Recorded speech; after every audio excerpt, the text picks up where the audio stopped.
Good morning, comrades. It is a beautiful, wonderful, lovely Thursday.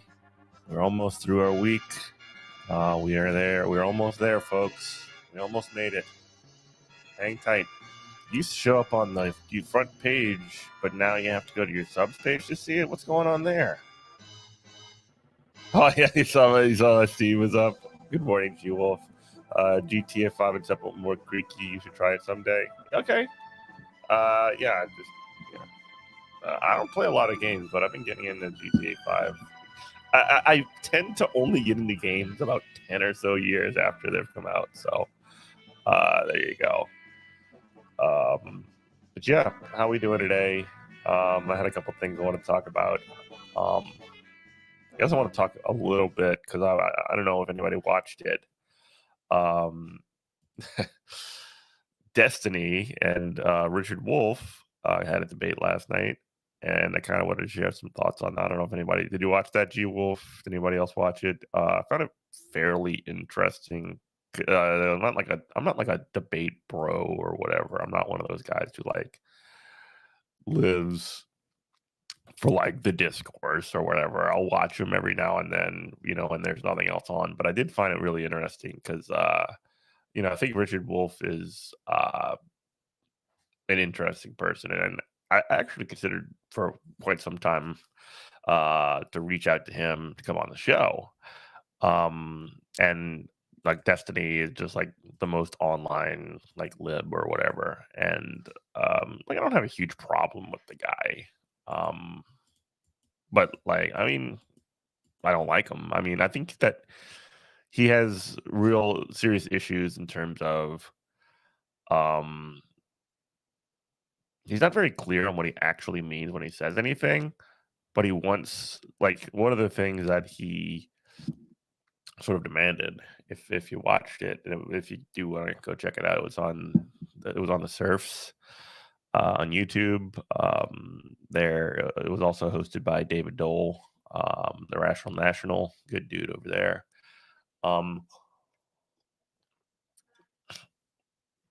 And one of the things that Destiny kept doing is he kept like demanding like a very specific definition of what socialism was, because it was like one of these socialism versus capitalism type debates. You know how it goes. Those things are actually kind of quite painful. I find like in most situations. I know like Vosh did one a couple of months ago with somebody else. I didn't watch that one. But I do think like this one was worth getting into just because of it's worth getting into and not because like engaging in the extremely online is just like always a dead end.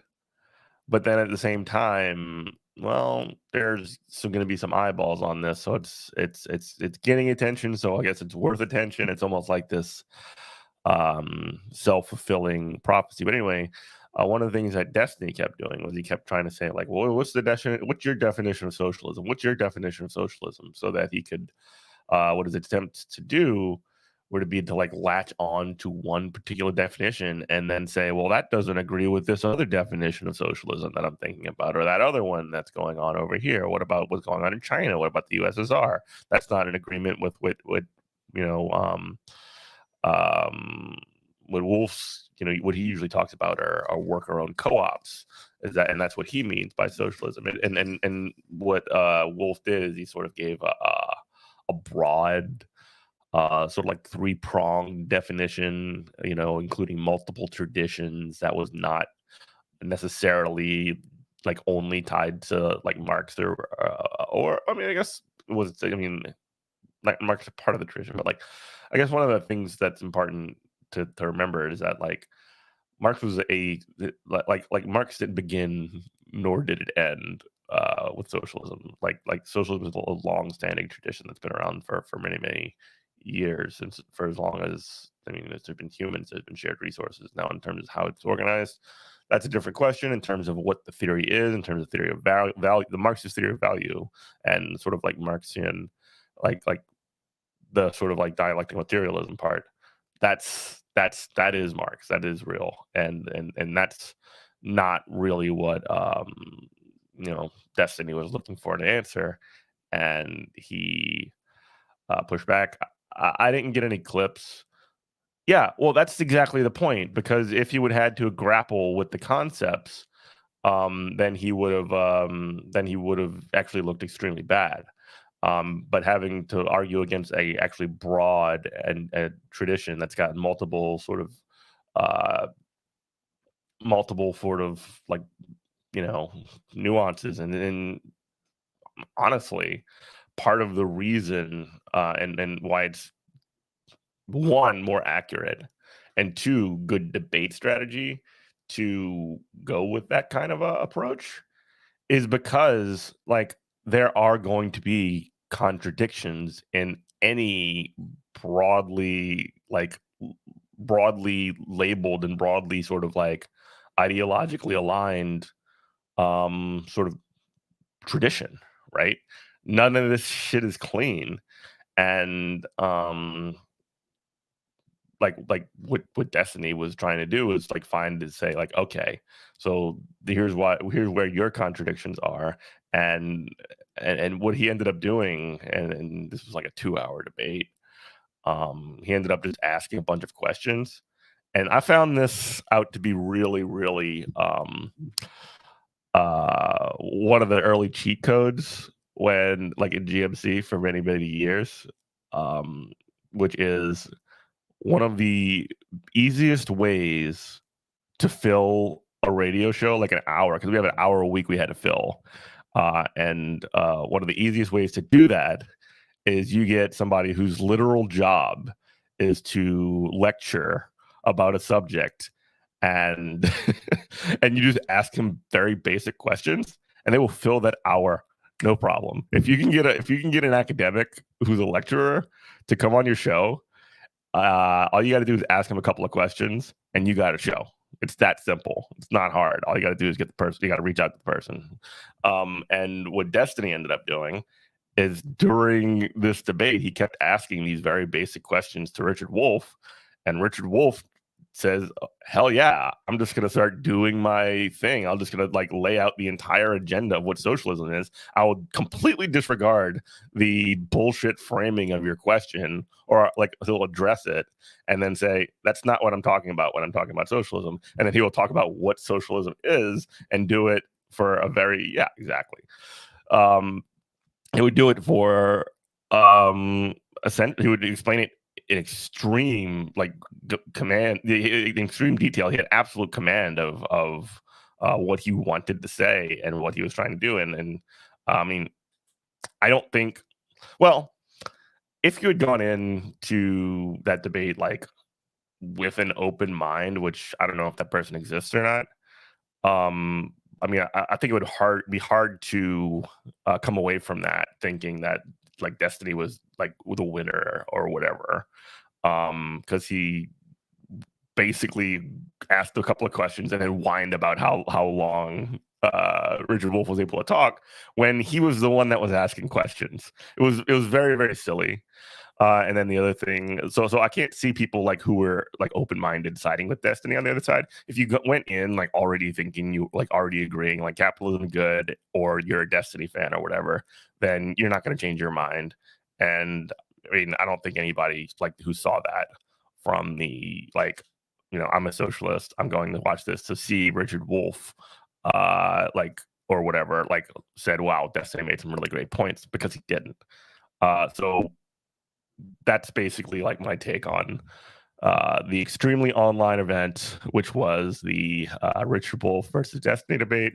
I would like to hear what others think about it. If anybody's got takes, you could just drop them in chat if you watched it. If you haven't watched it, that's fine too. Maybe I don't know, maybe at some point I'll like fire it up and like watch it on stream for like a different time or something like that. But I don't know. I don't know if it's worth my time. I don't know if anybody would watch that. Um, but I don't know. I find that particular one interesting. I don't like obsess over these freaking debates that these people do. I'm not like a debate bro or whatever. But I found that one to be particularly interesting, partially because I don't know. People think Destiny's smart, And like, I think that he's not an idiot. I think that he knows how to debate against bad debaters. He knows how to like look good against somebody who doesn't know what they're talking about. The problem is when as soon as he runs into somebody who is a literal Marxian economics professor, he gets destroyed. I remember he also a while back debated a friend of the show, Ben Burgess. It's like 2 hours long. I can drop a link if you want. But he debated friend of the show Ben Burgess as well on similar subjects, and Ben really really wiped him out in my opinion as well. Um, the cool thing about watching with Richard and Ben, I think they have like different styles, but they both have a very similar sort of vibe of like kind of like being nice guys, but will also sort of like wipe you out in very like by discussing like very basic subjects. I don't know. Destiny can only grasp elementary definitions. He's ignorant when it comes to historical applications. He's like a really shitty version of Wiki. Yeah. So I don't even know like that. I don't even know if that's fair to Wikipedia because like the definitions that he uses and that he rolls out are like they're already loaded and sort of have sort of these preconceived um kind of biases that go along with it. So when he introduces those kinds of ideas, he's leading that to be he's memorized Wikipedia. Yeah, I mean that's probably true. But like but the difference between Destiny and Wikipedia, even if he has memorized Wikipedia, let's say he just has every word on Wikipedia at his own command, like the way he introduces these questions or these points are that he basically is introducing it to prove an already predetermined end that he's already kind of that he's already established, and he won't be budged from that ever. It was a wolf lecture. I was mentioning that earlier, and the reason it was a wolf lecture was because Destiny asked a million questions, and actually, I watched the David Dole version of this. That at Rational National, he kind of provided a little bit of commentary afterwards, but I thought this exact same thing as it was going on. Destiny keeps asking these questions.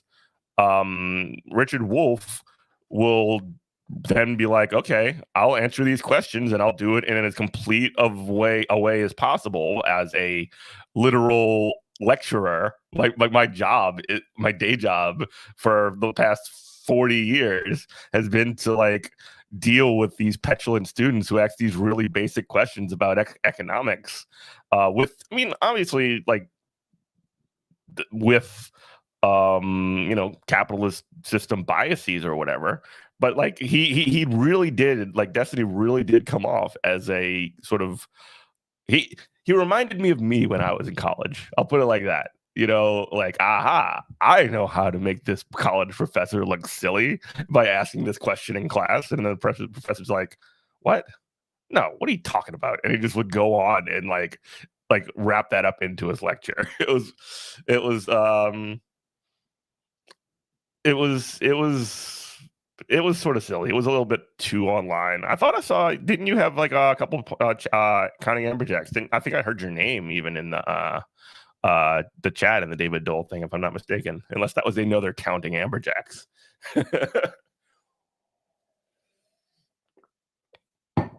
Anyway, that's sort of my thoughts on that whole thing. I thought it was.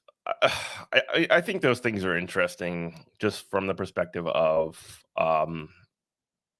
I think Richard Wolff's good in terms of like I have some like the vision of like worker owned co-ops is not exactly like where I'm at in terms of like what a uh transition of society or like what my vision of socialism or whatever is. However, at the same time, like that's not particularly in conflict with anything that I believe either. So I'm sort of like go with God, if you can like get the brand of socialism up, and if you can sort of like take one of the really sort of smart boys or edgy boys or like debate lord dudes or whatever from the internet and kind of at least make him look bad. I mean, like, I don't think that anybody, even if you like, I don't think anybody who is a Destiny fan went in there and like changed their mind. But I also don't think anybody who's a Destiny fan went in there like can. I mean, maybe you can lie to yourself. Maybe I'm underestimating the people's ability to lie to themselves. But uh, but anyway, yeah, I can't imagine a Destiny fan who would watch that and be like, "Wow, Destiny really kicked Richard Wolf's ass," in that debate or whatever. I don't think that that's really. I don't think that's really something that most people who are actually being honest and actually being reasonable um, would have that as a takeaway from that debate. So anyway, yeah, David is good. David's a good dude. I know he's been shouting. He shouted out our friend Andrea when she was demonetized for no reason from YouTube. So he definitely keeps an eye on smaller streamers too. I should probably reach out to him just to kind of like make a little contact. Anyway, got my coffee. How's everybody doing this morning? It is a beautiful Thursday. We are actually even haven't gotten a chance to look at the news yet. NASA's rover makes breathable oxygen on Mars. What?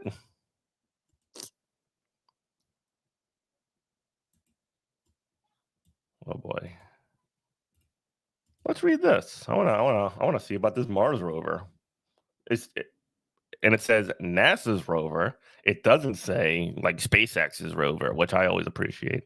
Internet debates are all about exposing the small number of viewers to new concepts, and that's exactly right. I think again, like Vosh isn't my dude. Like I don't have a problem with the guy, but he sort of like talks about like markets in like his vision of sort of like a more anarchist socialism than I believe in, or would like to see. I wouldn't if the if Vosh's vision of socialism or whatever were to be implemented in the world in some way, which I don't necessarily see as possible, but if that were to happen, I would not be upset. However, awesome, yeah, Andrea's the best. However, I guess my point here is that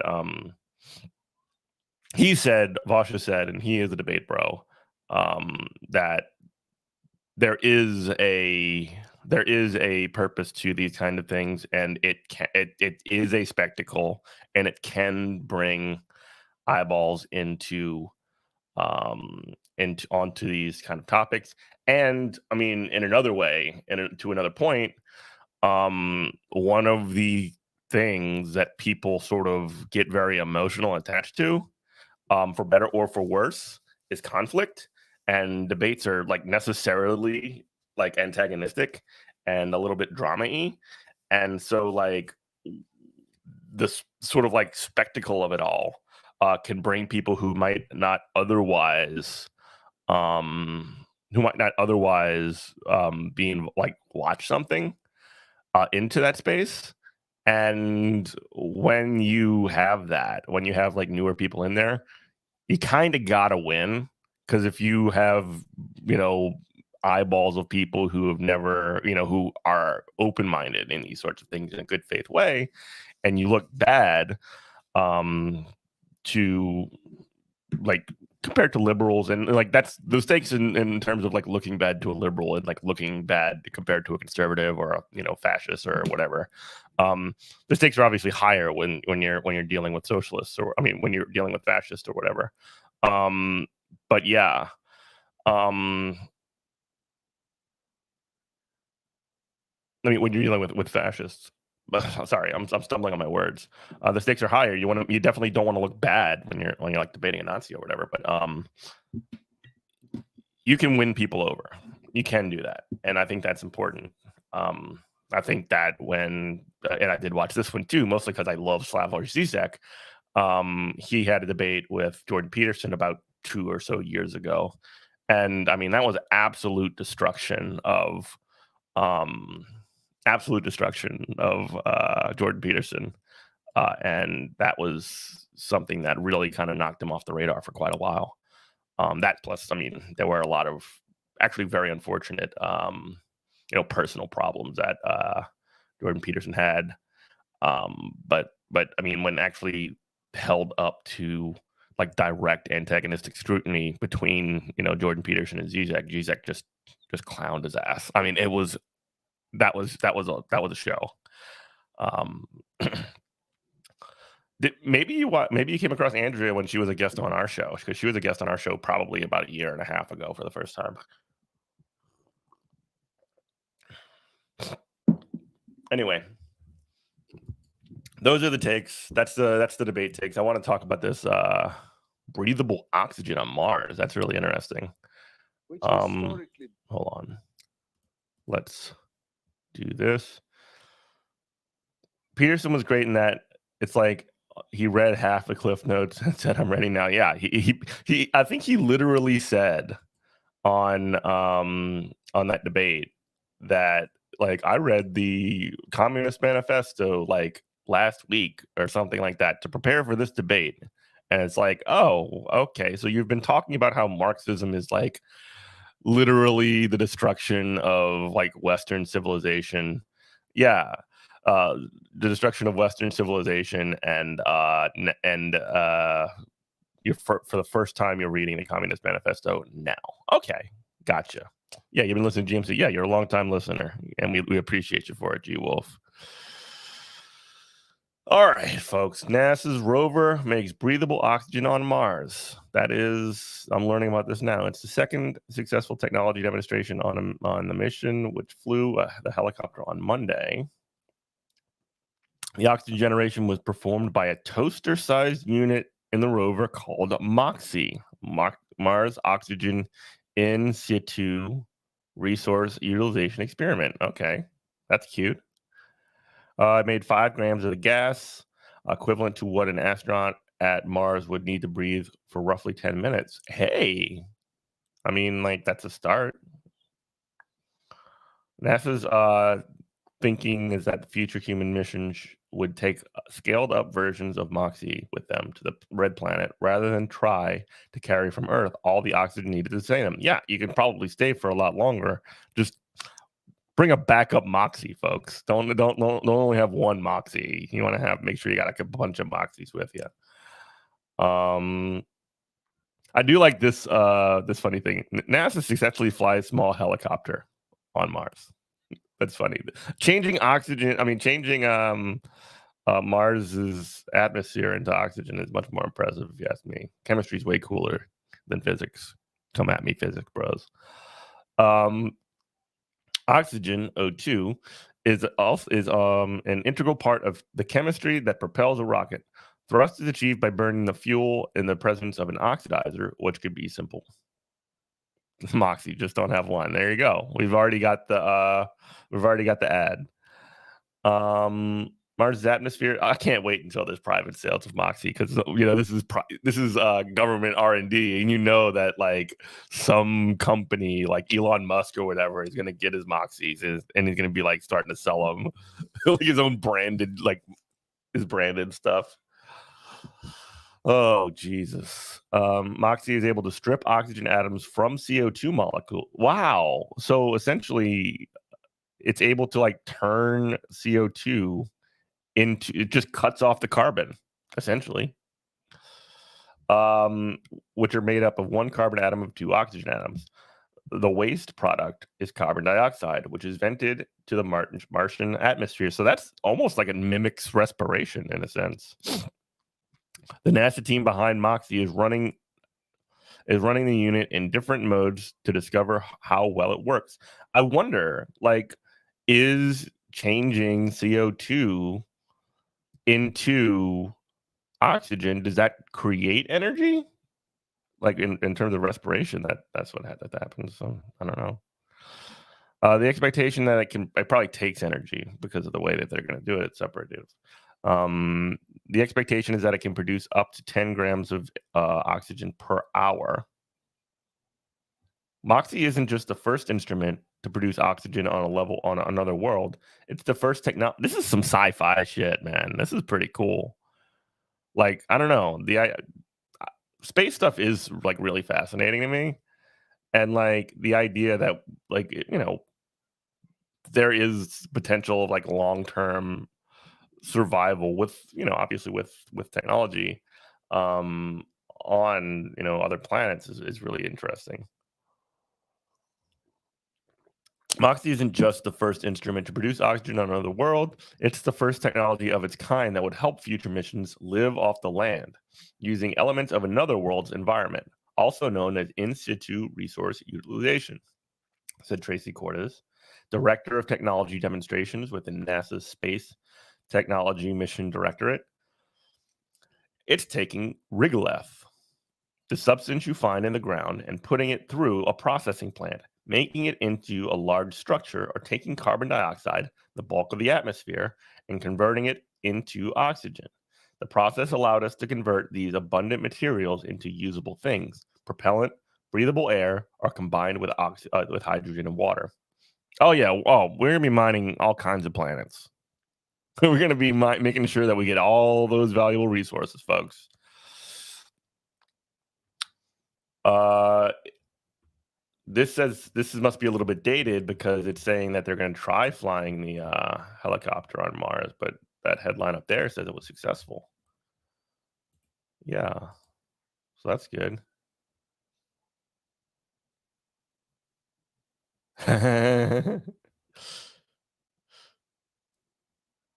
Moxie is able to strip oxygen. Oh, we already did that. For its second story, Mini Chopper made history this week by performing a first powered controlled flight by an aircraft on another world. There you go. For its second sortie, the drone will raise itself from 5 meters above the ground, move sideways by 2 meters, swivel, and take some pictures before reversing back to the takeoff spot. I guess it's going to be difficult because of a difference in atmosphere and a difference in gravity on Mars. I don't know. Like, you would think the physics would be similar. I don't know anything about this in terms of like what the differences in physics are. But hey, man, we're doing cool stuff on Mars. I think that's really interesting. Yeah, the mining operations are coming. That's the shitty part.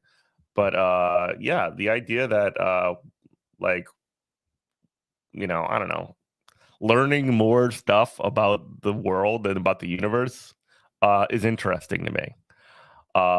And also, this is NASA doing this. This is not Elon. This is not Tesla. This is not like the what is it called? The one that Jeff Bezos, the space operation.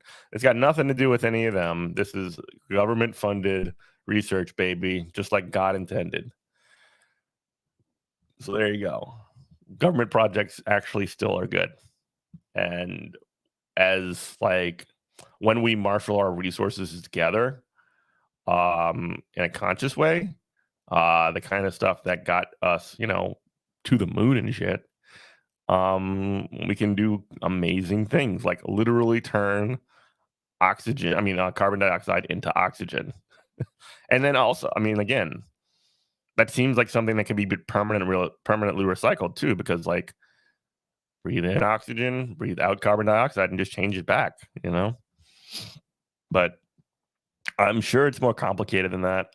But that's really cool, space stuff. Since the air is thinner, it probably has to have a steeper pitch and wider blade, but you can't go outside and test that. No, yeah. I mean, nobody's on Mars right now. This is all being done with actual robots. That's the other really cool thing about this too. Like all the stuff that's going on Mars right now, all is like essentially it's almost like a video game, right? Where you literally have to go send your, space robot, your space rover, and say, okay, well, here's the thing: space drone, set it up; space drone, make it happen. And so essentially, like the fact that they're able to have the stuff to even do all of that on another planet, it's pretty fascinating. I mean, how much crap did they send with this rover?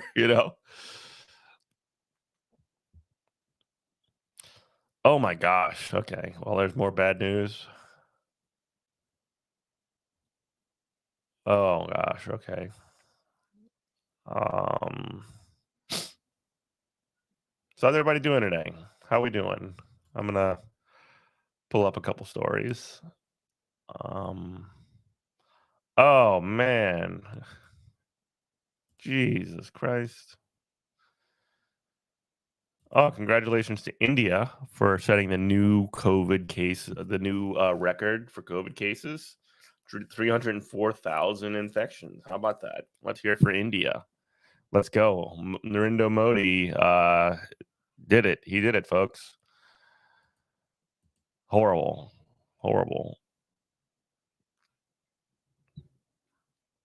All right. I saw this one just now, and I think it's worth taking a look at. So cops are out of control. They have been out of control for a long time. In the George Floyd murder, one of the very few times we've gotten any kind of acknowledgement. I even hesitate to say accountability, but any kind of acknowledgement of the wrongdoing or whatever of what cops do is when Derek Chauvin got punished for um, second degree murder and all the counts of manslaughter. I think it was manslaughter as well. Maybe I'm wrong. I don't know that I don't have at the tip of my tongue the commands the all of the charges, but I knew second degree murder was included. Regardless, there's another cop, or I mean, cops are not like humbled in this situation. They're not like rolled back. They're not all of a sudden like, okay, fine, we figured out we can't do violence on people. We figured out that we can't do, like actually pretend that we're, we can't. We don't even have to pretend that we're not white nationalists anymore. And here's a cop who apparently gave donations to Kyle Rittenhouse, who was thankfully fired. Let's read. Norfolk police officer has been relieved of his duty after an internal investigation into reports that he donated and expressed support for the actions of Kyle Rittenhouse. Now, if you'll remember, Kyle Rittenhouse shot 3 people in Kenosha, Wisconsin. He drove in from a different state. He was I think, 17-year-old.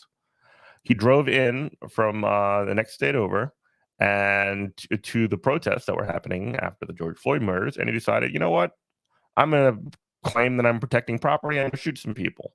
Now, Kyle Rittenhouse is 17 years old, or now he's 18, and he's essentially become like a right-wing celebrity since then. The people that say they believe in like law and order, sure did get behind vigilante justice when it's supporting their side.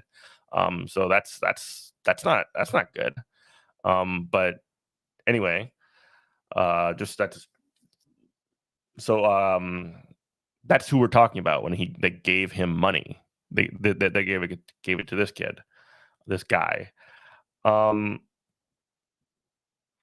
he donated and expressed support for the actions of Kyle Rittenhouse. The actions being the shooting of 3 people. I believe in 2 of those cases it was fatal.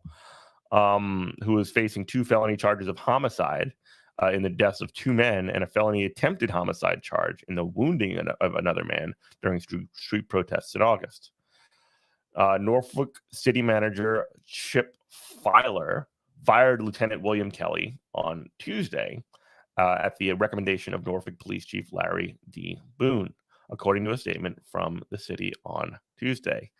Quote, I have reviewed the results and of the internal investigation involving Lieutenant William Kelly, Chief Larry Boone said, and I have concluded Lieutenant Kelly's actions are in violation of city and departmental policies.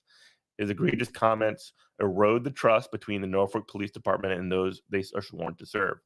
The city of Norfolk has a standard of behavior for all employees, and we will hold staff accountable. Now, I think this is important. What they're doing isn't necessarily them actually like coming to terms with the problem that exists with cops. What they're trying to do is the same exact thing that many of the cops in Minnesota have tried to do with Derek Chauvin, which is to say that he specifically was a bad actor, and we are holding ourselves accountable.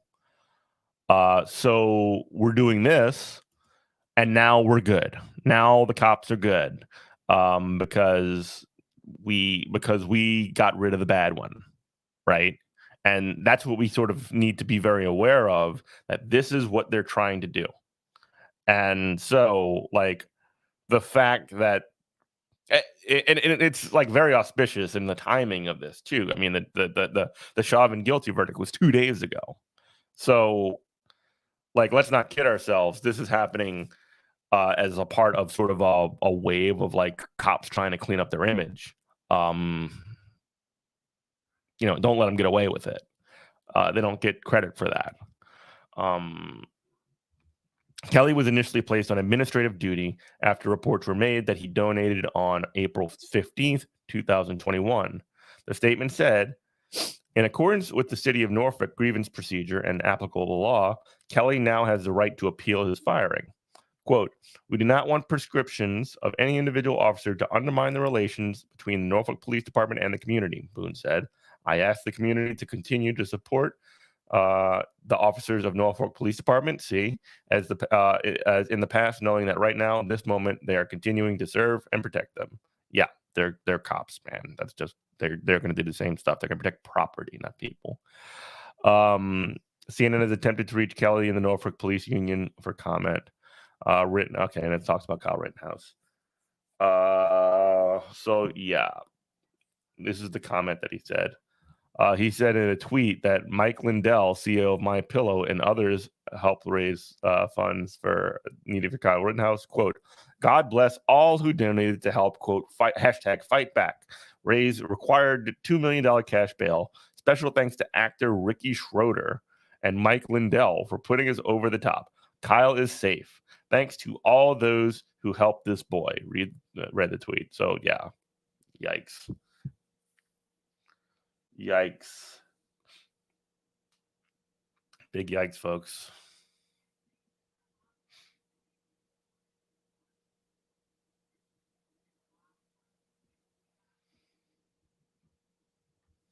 Big yikes. Oh, I'm watching again the story of that. Seriously? There's another case, by the way, and this is why we can't let cops off. Because his life yet another case of a cop shooting a black man in this time North Carolina. This is from about 3 hours ago.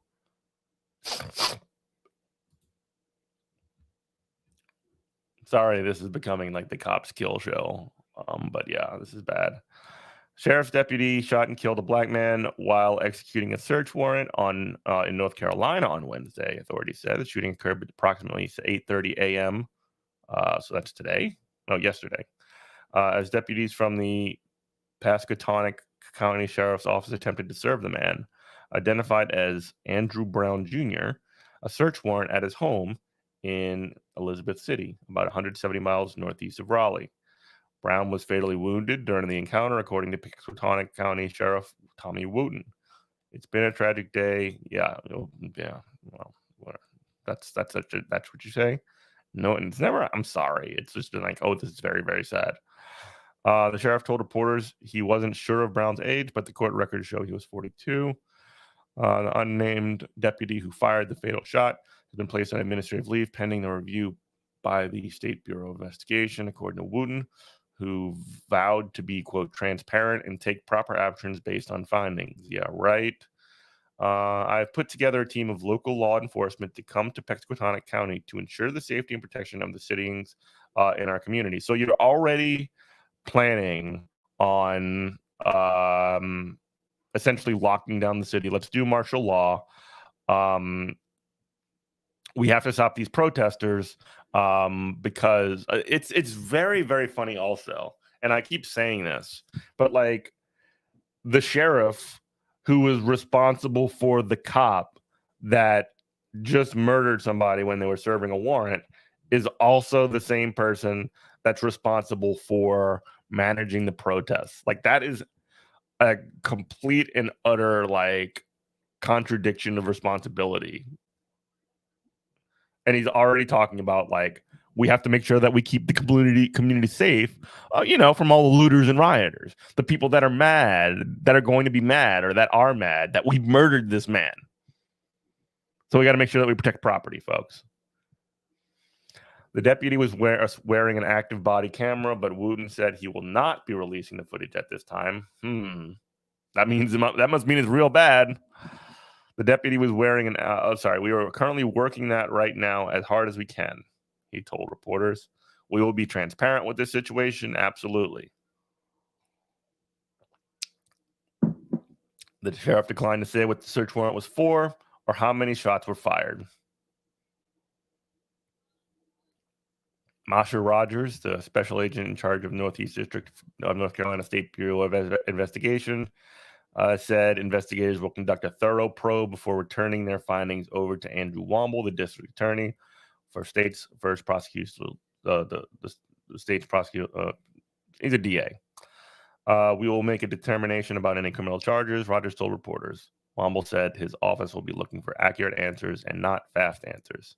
This will not be a rush to judgment, Womble told reporters. We're going to wait for that investigation as we're duty bound to do. Blah, blah, blah, blah, blah. Cops kill in another place.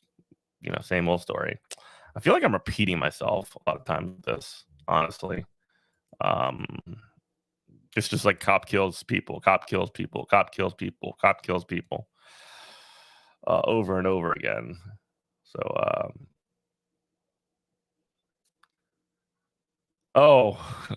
D-Wolf, you saw the gunfight at the 12-year-old's birthday party? Oh my God.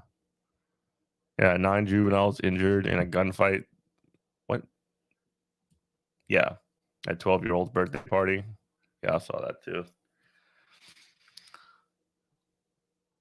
Yeah, Laplace. That's like Laplace. I've worked in Laplace actually. I actually used to cover high school football there. Not so much in Laplace, but like around there. I used to be a freelance writer on the side. Just covered some high school sports. April 17th, 9 teenagers and juveniles have been injured after a gunfight broke out in a 12-year-old's birthday party. When authorities arrived, they discovered that multiple people had been shot after an alleged verbal confrontation at a 12-year-old's birthday party somehow erupted into a gunfight. Through further investigation, officers discovered 9 juveniles were injured. St. John Baptist Parish Sheriff's Office said in a media statement, of the 9, 7 were treated at a local hospital and released. 2 remain. Well, nobody was dead, right? That's good. Have an ongoing feud with each other. In spite of all witness party, not a single person has given a formal statement. I have no idea, especially during COVID. But they haven't necessarily taken COVID super seriously. Because Laplace is kind of like it's like one step beyond like an inning suburb. It's like the 3rd or 4th ring out. It's got its own. I don't even know if it's a city. But like it is a like fairly rural, fairly spread out area, and that's wild. 60 people going to a 12-year-old's birthday party during COVID, and having a gunfight. Incredible. Incredible.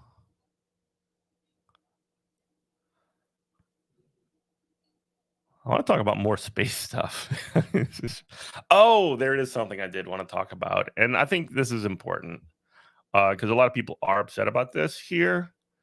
Specifically, this is a Louisiana story.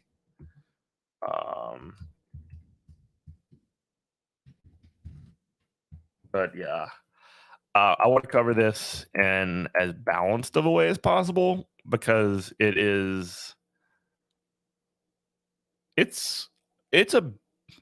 it's a big deal, and one of the things that so Karen Carter Peterson and Troy Carter are running for the second congressional district um, House of Representatives seat, right?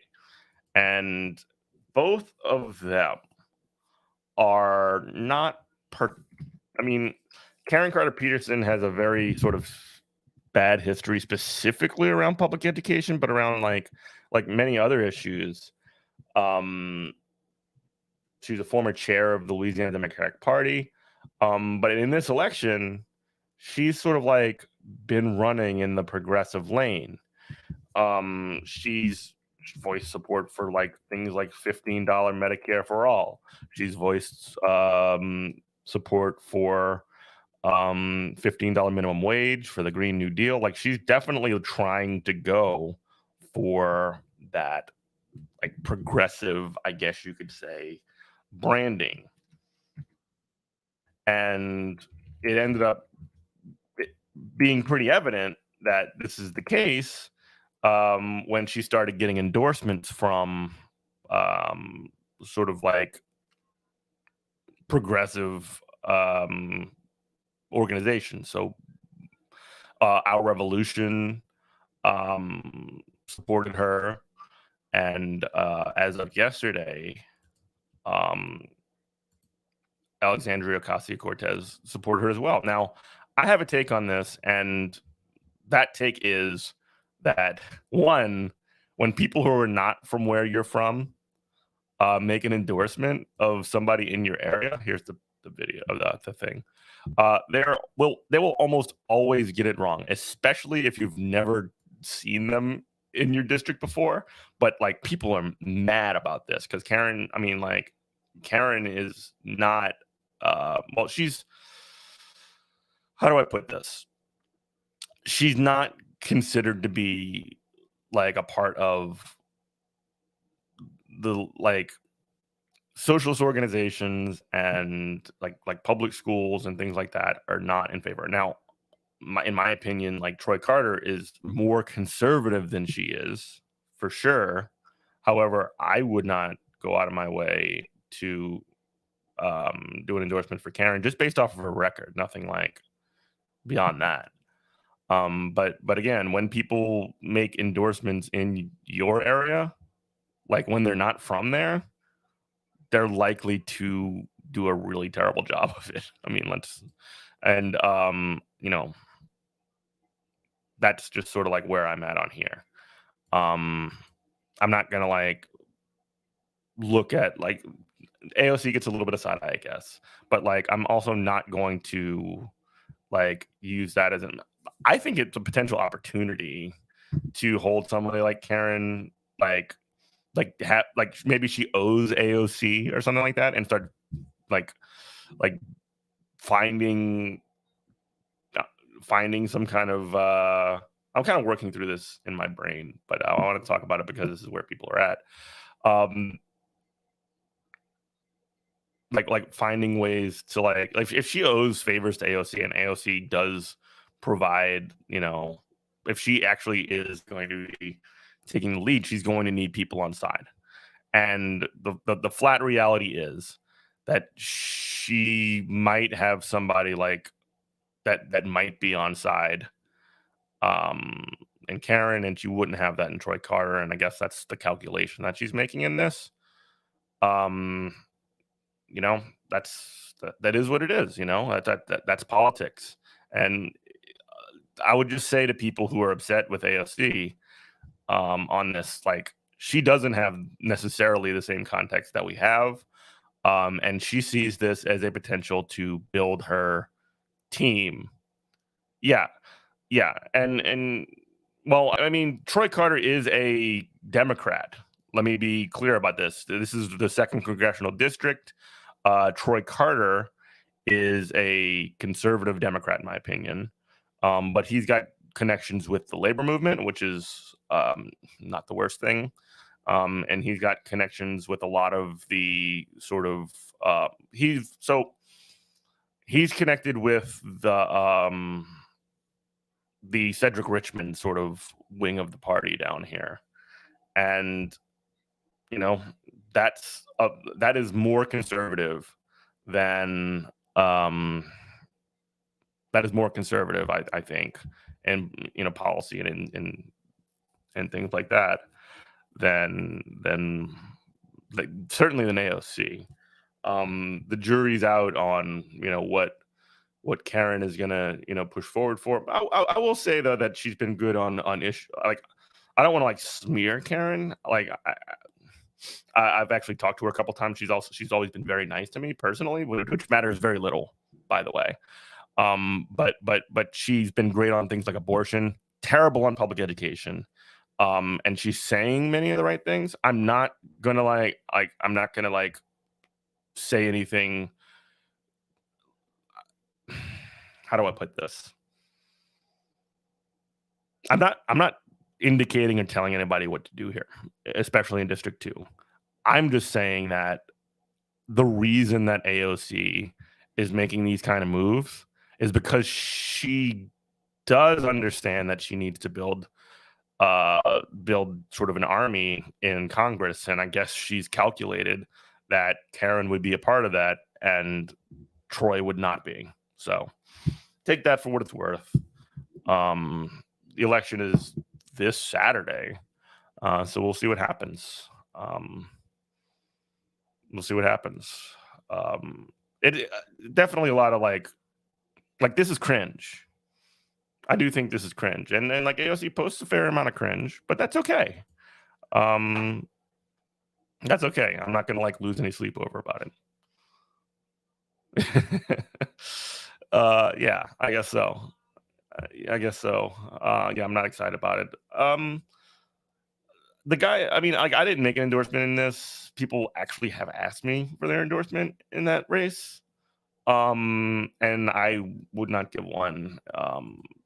So you've heard it here first, folks. It is more difficult to get my endorsement in the 2nd Congressional District than it is to get Alexandria Ocasio-Cortez's. I am holding out so that I can get the biggest payoff out of anybody. Give me a job. Give me a consulting job, folks. Give me a consulting job, and then we'll talk. I'm just kidding. I would never sell out for any amount of money ever. But seriously, let's talk. Anyway, that's gonna be it for today. Good morning, comrade. This episode, you can support the show by going to patreon.com/Good Morning Comrade. You can give us money that way.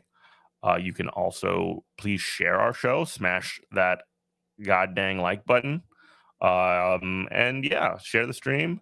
We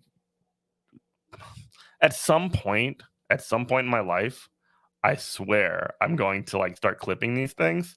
I just haven't had the time, the energy, the bandwidth for any of that stuff. And if you look at the TL, Andrea's show starting right now. So go ahead and watch it. Go ahead and take a look. Go ahead over there. Go now. Go watch it. Bye.